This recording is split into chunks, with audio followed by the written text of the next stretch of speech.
exiting and demarcating areas as red, green and orange. So that was what we were looking at earlier on. But what you see on your screen now are images from Gujarat, from Surat, where workers demanding that they be allowed to return home to their states went on a rampage. In Surat, workers at the Diamond Boss damaged glass windows at a construction site. My colleague Saurabh Gupta joins us now for more on this. Saurabh, how many people were involved in these attacks, in this vandalism, and quite clearly from the images, you know, people were together, and that's exactly what you don't want in a situation like this.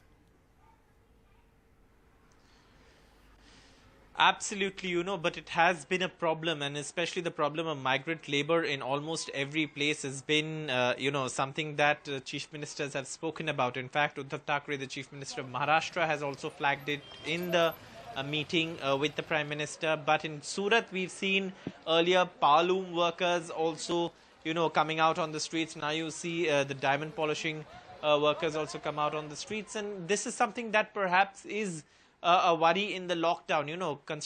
Migrant workers whose livelihoods have been affected because of the lockdown say there is no point in living in the conditions that they have to live in their places of work when there's no income. They want to go back home, and that's very clear.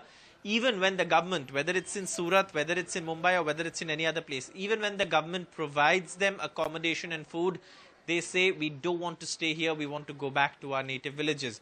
Which is why you've seen the Maharashtra Chief Minister also push for some sort of arrangement for migrant workers. Uttar Pradesh has already been doing it, bringing migrant laborers back from other states. But, this has to be worked out on a larger national scale to ensure that the concerns of migrant workers, migrant laborers are addressed, and that they do not come out on the streets. Because when they do come out on the streets, it defeats the very purpose of a lockdown.